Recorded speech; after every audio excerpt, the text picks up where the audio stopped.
AICC ఉపాధ్యక్షుడు రాహుల్ గాంధీ ఈ నెల 6న వరంగల్కు విచ్చేస్తున్న సందర్భంగా కాజీపేట సెయింట్ గాబ్రియల్ స్కూల్ గ్రౌండ్లో హెలిప్యాడ్ స్థలాన్ని వరంగల్ డీసీసీబీ మాజీ చైర్మన్ జంగా రాఘవరెడ్డి బుధవారం పరిశీలించారు.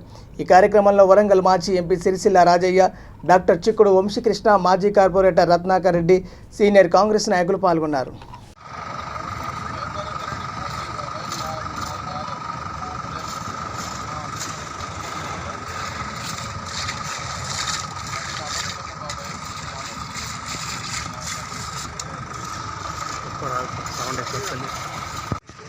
ఆరో తారీఖు నాడు వరంగల్ జిల్లాకు రైతు సంఘర్షణ సభకు రాహుల్ గాంధీ గారు వచ్చేస్తున్నారు.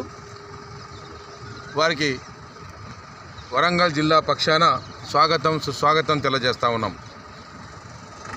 రాహుల్ గాంధీ గారి కుటుంబం,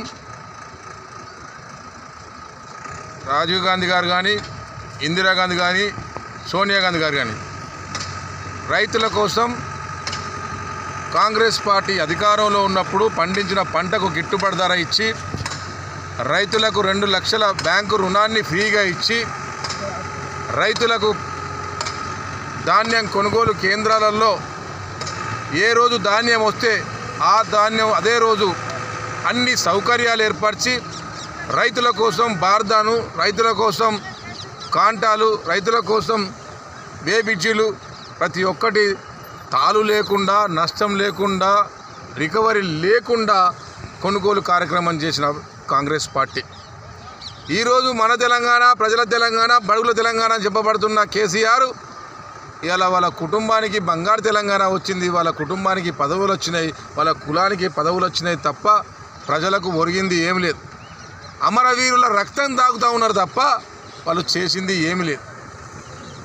సోనియా గాంధీ గారి దయ వల్ల ఈరోజు తెలంగాణ అమరవీరులు త్యాగాన్ని గుర్తించి అమాయక ప్రజలు చనిపోతూ ఉన్నారు. వాళ్ళ న్యాయమైన కోరిక అని తెలంగాణ ఇస్తే ఈరోజు తెలంగాణ ప్రజలు కోరుకున్నది ఒక్కటి కూడా నెరవేర్చలే. మేము మణులు అడగలే, మాణిక్యాలు అడగలే, బంగారు ముద్దులు అడగలే. మేము రైతులకు కావాల్సింది పండించిన పంట గిట్టుబాటు ధర కావాలని అడిగినాం. రైతులకు కావాల్సింది, రైతు కూలీలకు కావాల్సింది 2 పూటల అన్నం తినాలని కోరుకున్నాం. నిరుద్యోగులకు ఉద్యోగం కావాలని కోరుకున్నాం. బిఆర్ అంబేద్కర్ కోరుకున్న విధంగా అందరికీ చదువు కావాలని కోరుకున్నాం. అదేవిధంగా వైద్యం, ఉచిత వైద్యం కావాలని కోరుకున్నాం తప్ప మేమేం అడగలేదు.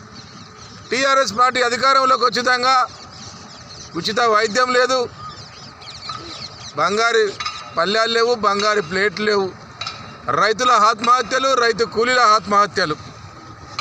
అందుకోసమే ఇదంతా చూసి తెలంగాణ ప్రజలకు న్యాయం చేయాలని, తెలంగాణ ప్రజలను, రైతులను ఆదుకోవాలని, తెలంగాణ ప్రజలను భరోసా ఇవ్వాలని, భరోసా ఇవ్వడం కోసం రాహుల్ గాంధీ గారు నడుం బిగించి ఈ రైతులకు భరోసా ఇచ్చి భారతదేశాన్ని, తెలంగాణ ఇచ్చిన రాష్ట్రాన్ని కాపాడే బాధ్యత మా మీద ఉన్నది. ఈ దేశానికి స్వతంత్రం తీసుకొచ్చిన పార్టీగా, ఈ రాష్ట్రానికి తెలంగాణ తీసుకొచ్చిన పార్టీగా 80% 20% ప్రజలైతే అంగజెక్కబడుతున్న ప్రజలను కాపాడుకోవడం కోసం నడుం బిగించి వస్తున్నారు.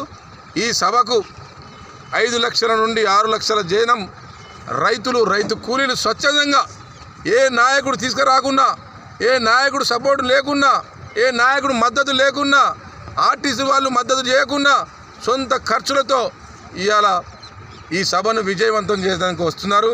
వారికి కాంగ్రెస్ పార్టీ పక్షాన, వరంగల్ పక్షాన రైతులకు, రైతు కూలీలకు స్వాగతం సుస్వాగతం తెలియజేస్తూ ఉన్నాం. వారికి ఇక్కడ అన్ని రకాల అరేంజ్మెంట్ చేయడం జరిగింది.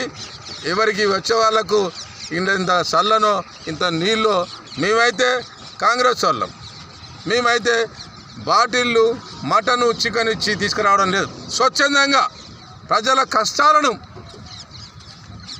దగ్గర చూసుకొని కళ్ళకు అద్దుకునే విధంగా రాహుల్ గాంధీ సభకు వచ్చేసి రాహుల్ గాంధీ సభలో మా భరోసాను ఇవ్వడం కోసం వస్తున్నారు. భరోసా ఇస్తారు. ఇది ఆరంభం, ఇది పోరాటాల గడ్డ, ఉద్యమాల గడ్డ. ఉద్యమం ఇక్కడనే మొదలైంది. తెలుగుదేశం కానించలు మొదలు పెడితే, టీఆర్ఎస్ కానించలు మొదలు పెడితే ఇలా బీజేపీ వరకు పతనం ఇక్కడి నుంచే మొదలైంది. ఈ సభ ఇది ఓటమికి కారణం వాళ్ళ టీఆర్ఎస్ పతనానికి కారణం అని చెప్పి ఈ సందర్భంగా మీకు మనజేస్తున్నాం. రానున్నది కాంగ్రెస్ పార్టీ.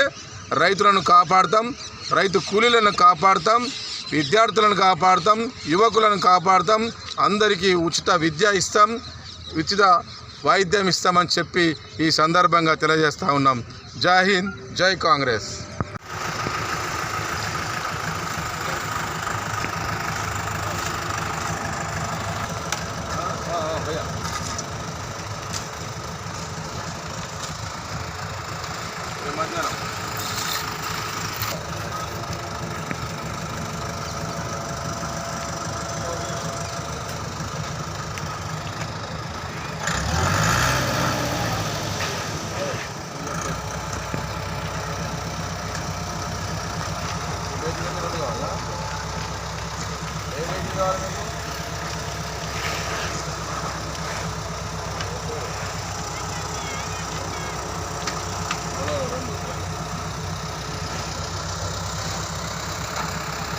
Good.